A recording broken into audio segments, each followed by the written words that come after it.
সুন্দরবন যে নামটা শুনলে আমাদের যার কথা সবার আগে মনে আসে সেটা হচ্ছে রয়্যাল বেঙ্গল টাইগার। কিন্তু এবারে সুন্দরবন যাত্রায় আমি রয়্যাল বেঙ্গল টাইগার দেখতে আসিনি, আমি এসেছি সুন্দরবন এলাকার গ্রাম কীরকম সেটা দেখতে। আমফান এবং যশ ঝড়ের পর প্রায় অনেক দিনই কেটে গেছে আমাদের। এখন এই অবস্থায় গ্রামের অবস্থা কী, এখানকার মানুষজনের জীবনযাত্রা কীরকম এবং বর্তমানে এই সমস্ত গ্রামগুলোর কি উন্নতি হয়েছে বা কি অবনতি হয়েছে সেটা দেখতে এসেছি। ভিডিওটা শুরু করার আগে সেই কথা আবার আপনাদের বলবো, ভিডিওটা শেষ অবধি দেখবেন, ভালো লাগলে লাইক, শেয়ার, সাবস্ক্রাইব ইত্যাদি করবেন। তো চলুন শুরু করা যাক একদিনে সুন্দরবন।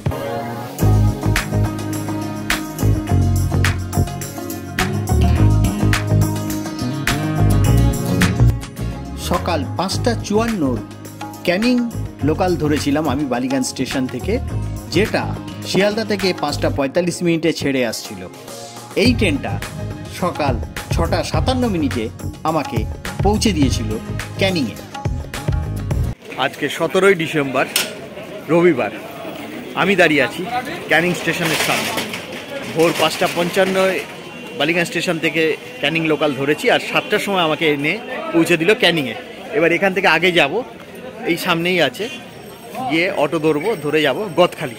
তার আগে টিফিন করতে হবে। চলুন, স্টেশন থেকে বেরিয়ে বাঁ হাতে রাস্তা ধরিয়ে একটু এগিয়ে আসবেন, খাবারের দোকান পাবেন, সেখানে খেয়ে নেব। আর তারপরেই আছে অটো স্ট্যান্ড, টোটো স্ট্যান্ড, ম্যাজিক স্ট্যান্ড, সেখান থেকে গাড়ি ধরে যাব গদখালি।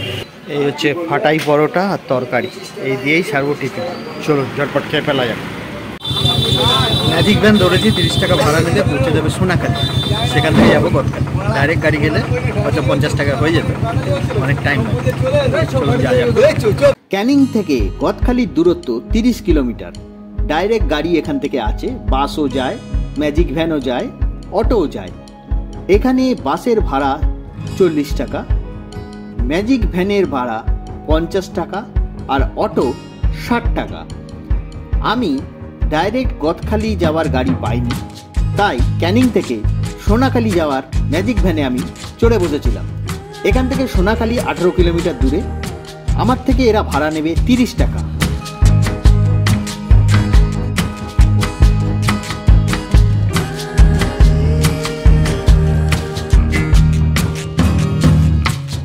সোনাখালি এসে পৌঁছেছি। এবার এখান থেকে আবার অটো ধরে যাব গদখালি। এই হচ্ছে এই গাড়িতে করে এলাম, আর এই যে অটোগুলো, এই অটোগুলোই যাবে গদখালি। চলুন যা যাক। ভাড়া হচ্ছে 25 টাকা। সোনাখালি থেকে আবার যাব গদখালি, সেখানে ভাড়া নেবে 25 টাকা।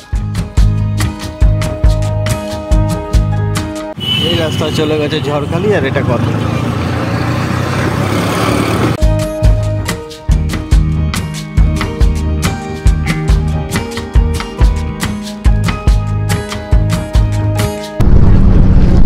গদখালি পৌঁছে দেখবেন এরকম লেখা আছে সুন্দরবন টাইগার রিজার্ভ।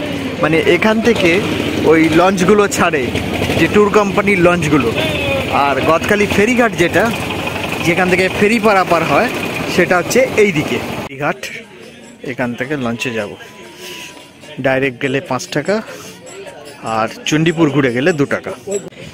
এই হচ্ছে ফেরিঘাট, ওই দিকে হচ্ছে চণ্ডীপুর ঘাট। চণ্ডীপুর ঘাট হয়ে গেলে 2 টাকা আর ডাইরেক্ট গোসাবা গেলে 5 টাকা।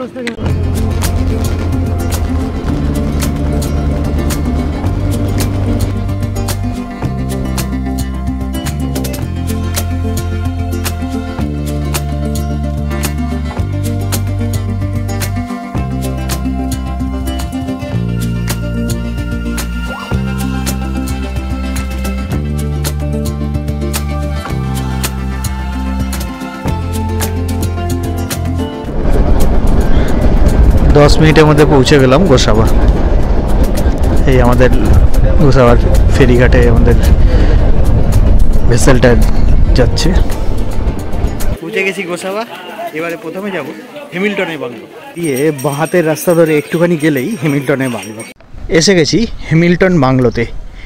এই হচ্ছে হ্যামিল্টন সাহেবের বাংলো। হ্যামিল্টন সাহেব, যিনি গোসাবার অনেক উন্নতি করেছিলেন, এখানকার ডেভেলপমেন্টে উনি সাহায্য করেছিলেন এবং ওনার তৈরি করা অনেক প্রকল্পই বাস্তবায়িত হয়েছিল এবং এখানকার মানুষ উপকৃত হয়েছিল। তিনি এখানে থাকতেন। এই হচ্ছে সেই হ্যামিল্টন বাংলো।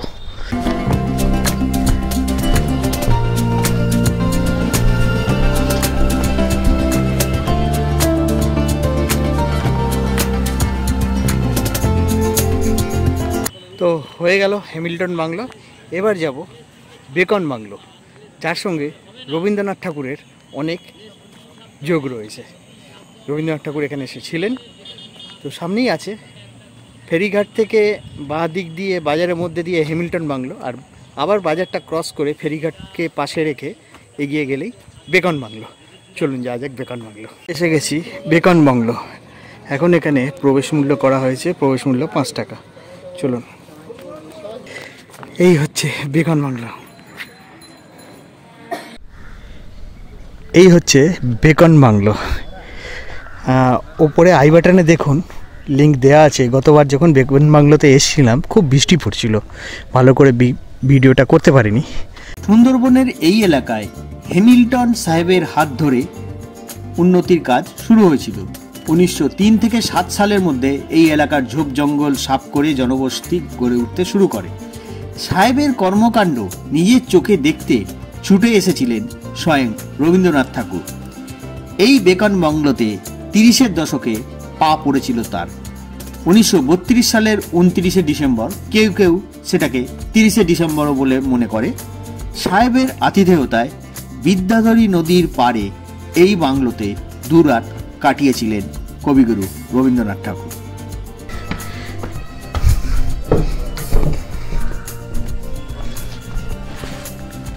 ও অন্ধকার, কিচ্ছু দেখা যাচ্ছে না। চলো, যেটা দেখে অবাক হলাম, এরকম একটা ঐতিহাসিক জায়গাকে এখন প্রেমিক প্রেমিকার আড্ডা বলা যেতে পারে। ছেলে মেয়েরা এসে এখানে প্রেম করছে, সে দৃশ্য আর আপনাদের দেখালাম না।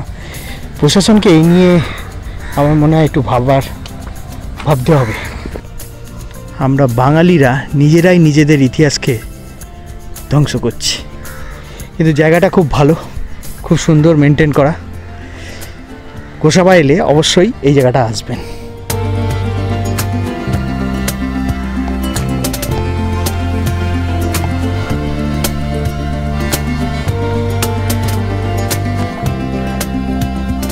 হয়ে গেল বেকন বাংলো। এবার চেষ্টা করব পাখিরালয় যাওয়ার। এখান থেকে গাড়ি করে পাখিরালয় যাওয়া যায়। চলো দেখি কি ব্যবস্থা আছে যাওয়ার। সেদিন একটু ভুল করে ফেলেছিলাম। আগে আমার উচিত ছিল বেকন বাংলোতে যাওয়া, তারপর উচিত ছিল হ্যামিল্টন বাংলোতে যাওয়া। কারণ গোসাবা থেকে যদি পাখিরালয় যেতে হয় তাহলে টোটো বা অটো পাওয়া যায় হ্যামিল্টন বাংলোর সামনে থেকে, বা হ্যামিল্টন বাংলো ছাড়িয়ে কিছুটা এগিয়ে গেলেই অটো স্ট্যান্ড আছে সেখান থেকে। তাই আমাকে আবার বেকন বাংলো থেকে হ্যামিল্টন বাংলোর সামনে এসে সেখান থেকে অটো বা টোটো ধরতে হলো। গোসাবা থেকে পাখিরালয়ের সড়ক পথের দূরত্ব 8 কিলোমিটার। শেয়ারে অটো বা টোটো ভাড়া হচ্ছে 40 টাকা। কিন্তু এখানে এসে আপনাকে ওয়েট করতে হবে, যতক্ষণ না টোটো বা অটো ফুল হচ্ছে ততক্ষণ তারা গাড়ি ছাড়বে না। তাই আমার হাতে সময় কম থাকায় আমি পুরো একটা টোটো বুক করে নিলাম। তার সঙ্গে কথা হলো সে আমাকে পাখিরালয় ঘোরাবে এবং সেখান থেকে আবার আমাকে গোসাবায় এনে ছেড়ে দেবে। এর জন্য সে আমার থেকে 300 টাকা চেয়েছিল। দরদস্তুর করে তার সঙ্গে 250 টাকায় একটা চুক্তি হলো। সেই চুক্তি অনুযায়ী সে আমাকে পাখিরালয়ের আশেপাশে যে কটা গ্রাম আছে সেই গ্রামগুলো একটু ঘুরিয়ে দেবে, কারণ আমি তো এসছি আজকে এই গ্রাম দেখে। আমরা ওই পারে গেলে আমার মনে হয় সুবিধা হতো, আপনার একটু ভালো ঘুরতে সুবিধা হতো। এটা একটা আশ্রম না? এটা একটা আশ্রম না? হ্যাঁ, এটা আশ্রম। নিগমানন্দ সারস্বত আশ্রম। আচ্ছা, এই এলাকায় হিন্দুদের সংখ্যা বেশি না মুসলিমদের সংখ্যা বেশি? সেম 50-50। তবে এর মধ্যে কি বুঝতে পারবেন? আচ্ছা, মানে আপনি কোনো রকম ঝামেলা টামেলা হয় না? একদম আমরা মানে কি বলবো, পুরো ভাই ভাই। আচ্ছা আচ্ছা, তোমার নাম কি? আমার নাম আনাগুল। আচ্ছা, এটা মইপিট? হ্যাঁ, মুসলিম, টোটালি মুসলিম আছে এখানে। আচ্ছা আচ্ছা, এখান থেকে পুরোটা হিন্দু। আচ্ছা। সুন্দরবনের গ্রামাঞ্চল দিয়ে ভ্রমণ করতে খুব ভালো লাগছিল সেদিনকে।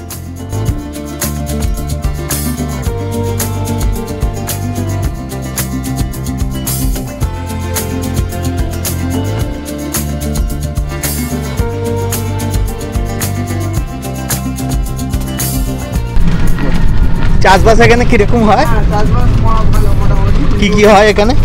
ধান হয় প্রথমত আমাদের, মানে সর্বপ্রথম ধান, দ্বিতীয়ত আলু, তারপরে সবজি টুকটাক আচ্ছা করা হয়, বেগুন,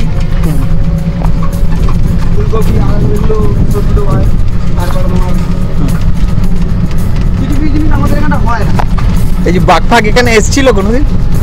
এখানে আসেনি, তবে সেটা এসেছিল তোমার সোনাটা বেশি অনেক দূর। আচ্ছা নদী পেরিয়ে আর কি? না, এবারেই এসেছিল নদী, তো তোমার বলছি নদী পেরিয়ে এসেছিল। হ্যাঁ, নদী পেরিয়ে এসেছিল। চণ্ডীমোড় গ্রামের মধ্যে দিয়ে এখন যাচ্ছি। এটা হচ্ছে 3 নম্বর এলাকা। আচ্ছা এখানে কি করে মোটামুটি চাষবাসই? হ্যাঁ আচ্ছা গরমের সময় খুব গরম না? হ্যাঁ, যেরকম ঠান্ডা ওরকম গরম।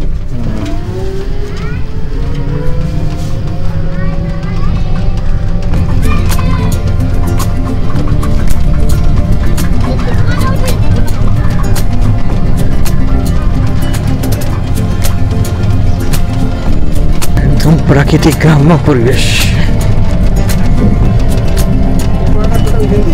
হ্যাঁ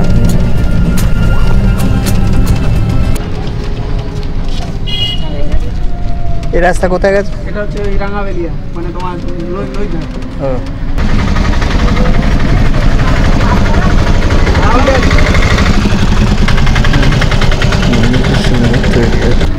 বিশাল কাঞ্জিলালের যে মেলাটা হয়, হ্যাঁ হ্যাঁ হ্যাঁ এই এখানে। আচ্ছা ওনার মূর্তি এইখানে আছে। ওই তো দেখলাম মূর্তি লাগানো ছিল একটা বাড়ি হ্যাঁ, জমিতে। এই মেলাটাই আছে।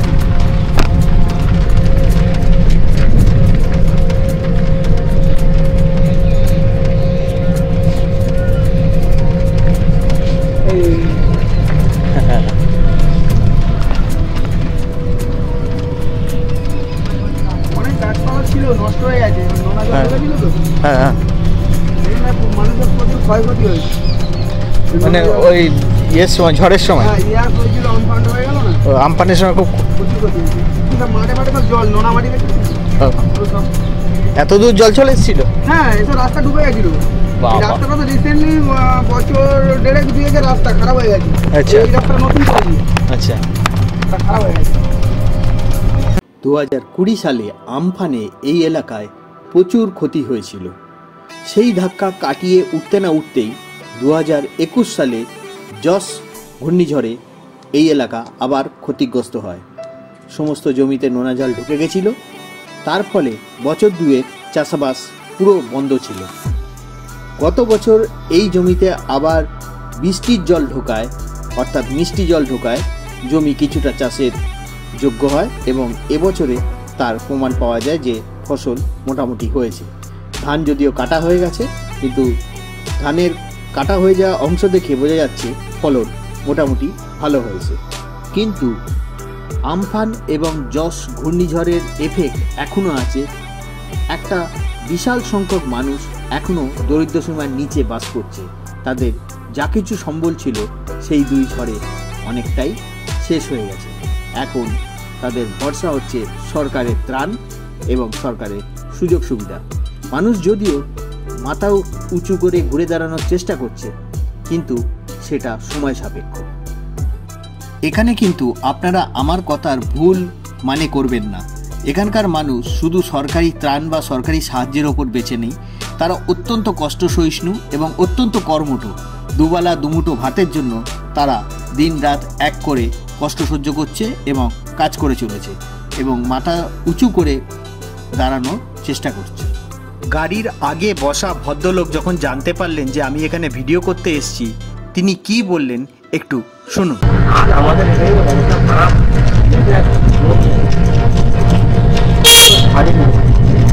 দেখুন গ্রাম্য পরিবেশ, তোমাকে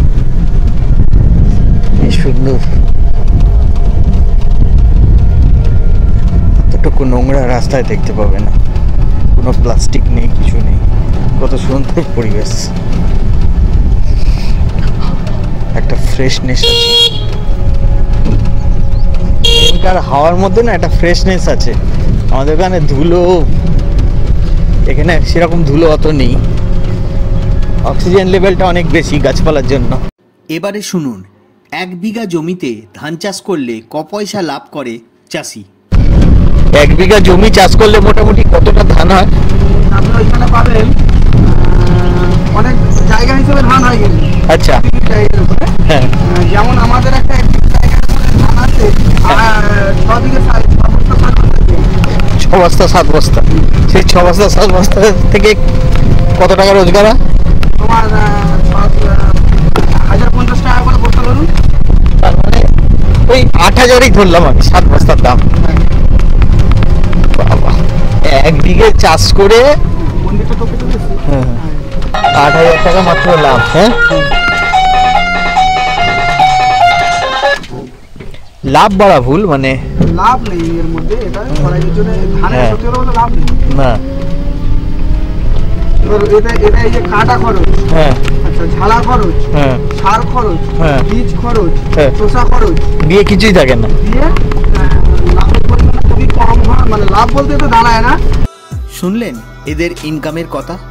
আমরা শহরে থেকে খালি অভিযোগ করি যে আমাদের এই নেই সেই নেই ইত্যাদি, কিন্তু এই মানুষগুলোর অভাব একটু শুনলেন তো? এরা কিন্তু সর্বদাই সহাস্য।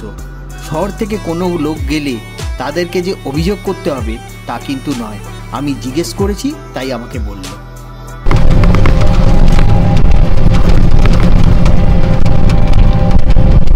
এখানে কি কি ধান এগুলো সব? চালটা কি চাল? চাল আছে, বর্তমান চাল আছে, চালের বিভিন্ন রকমের নাম আছে। দুধেশ্বর আছে কি? দুধেশ্বর কিন্তু এইসব জায়গায় চাষ করে না। আচ্ছা, কোথায় হয়? ওইসব চাষগুলো তোমাকে ঘেরি এরিয়ায় করতে হয়, ঘেরি, আচ্ছা, মানে রাউন্ড এরিয়া। আচ্ছা, 10 বিঘা 15 বিঘে দুধেশ্বর চাষ হয় না, কেন হয় এরিয়া থাকলে হয়। আচ্ছা, মাছ ধরা হচ্ছে।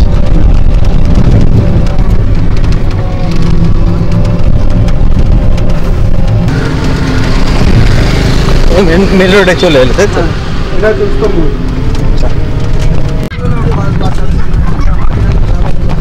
নবদুর্গা পুজো হয় না? হ্যাঁ, এই মন্দিরে। এটা হচ্ছে পাখিরালয় হাই স্কুল। এই হচ্ছে high school, Pakhiralay high school. এটা আবার গ্রামের দিকে চলে গেছে না? ওই রাস্তাটা গ্রামের দিকে চলে গেছে না? হ্যাঁ, আচ্ছা, এটা তোমার অনেক দূরে যেতে হবে ওই জায়গায়, ওখানে যাবেন? না না, পুরো ধান জমি না? হ্যাঁ, এটা পুরো ধান জমি। এখানে জল ঢুকেছিল? হ্যাঁ, ও, তারপরে চাষ হচ্ছে? হ্যাঁ, তারপরে ভারী বৃষ্টি হলো তো, তোমার নোনা জল ঢুকলো, হ্যাঁ, নোনা জল ঢোকার পরে নোনা জল কেটে যাওয়ার পরে ভারী বৃষ্টি হলো তো, হ্যাঁ, ওই আমফান হলো না, হ্যাঁ, হ্যাঁ। আমফান থেকে ইয়াস, ওইটা হলো তো, হ্যাঁ। ইয়াস কেন ঝড়, হ্যাঁ, তারপর আমফান হলো, মানে হ্যাঁ। জলবন্যা যেটা বলে, হ্যাঁ, হ্যাঁ। ওইটা হয়েছিল, ওইটা হচ্ছে বৃষ্টি হয়ে গেছে। আচ্ছা, তারপরে আচ্ছা, মিষ্টি জল ঢোকাতে কাজ হয়েছে। নোনা জল হালকা একটু নোনা বা একটু মিঠা থাকলে না, হ্যাঁ। কিন্তু ভালো হয়। আচ্ছা,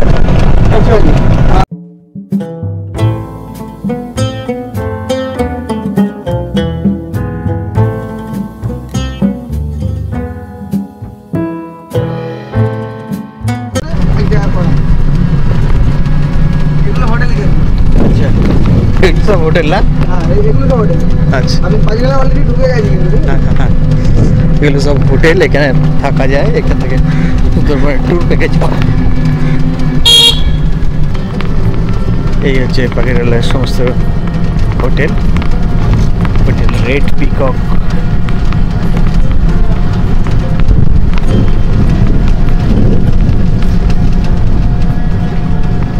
সোনার তরী, হোটেল অভিরূপ,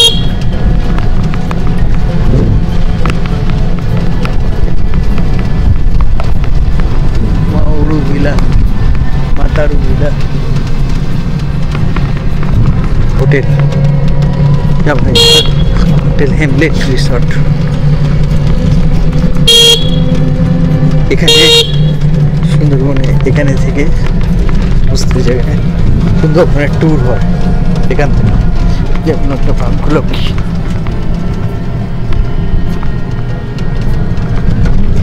এটা আরণ্যক রিসর্ট।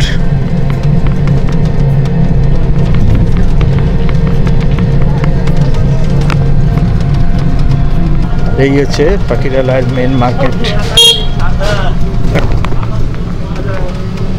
ঘুরিয়ে দিই নাকি? হ্যাঁ হ্যাঁ হ্যাঁ।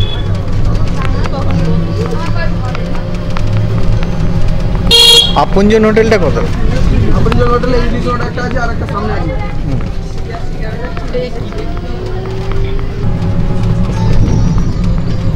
এই হচ্ছে পাখিরালয় মেন জেটিঘাট, এইটা পাখিরালয় আপনজন হোটেল। এই আপনজন হোটেলের এন্ট্রি গেট।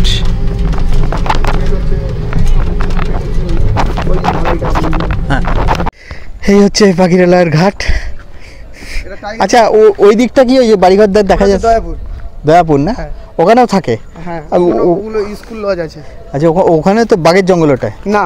আচ্ছা, ওটা গ্রামাঞ্চল। আচ্ছা, এইটা বাঘের জঙ্গল। এইটা বাঘের জঙ্গল, মানে এইটা হচ্ছে দয়াপুর ফরেস্ট অফিস, আর এইটা হচ্ছে গিয়ে বাঘের জঙ্গল।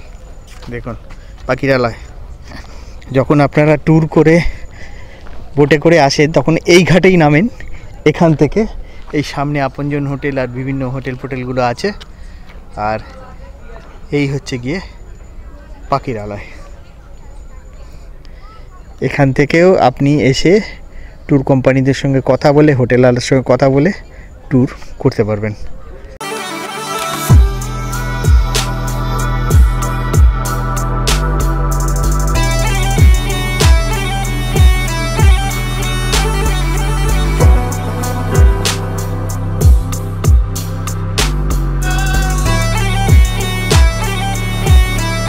সুন্দরবনের ট্রিপ করছি।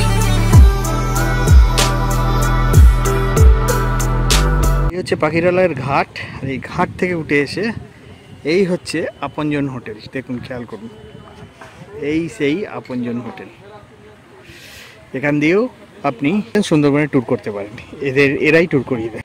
তো এই ভিডিওটা এখানেই শেষ করছি। শেষ করার আগে একটা জিনিস দেখাচ্ছি। এই দেখুন শ্বাসমূল, দেখতে পাচ্ছেন? সুন্দরবনের বৈশিষ্ট্য যে শ্বাসমূল, এই হচ্ছে সেই শ্বাসমূল। এই দেখুন সুন্দরবনের যে শ্বাসমূল, সেই শ্বাসমূল হয়ে রয়েছে। দেখুন কত শ্বাসমূল। তো এই ভিডিওটা এখানেই শেষ করছি। কেমন লাগলো বলবেন, ভালো লাগলে লাইক শেয়ার, আমার চ্যানেলে সাবস্ক্রাইব করে সব বেল আইকনটা অন করে দেবেন, তাতে যখনই আমি একটা নতুন ভিডিও দেবো তার ইনস্ট্যান্ট নোটিফিকেশন আপনার কাছে। আজ এই অবধি,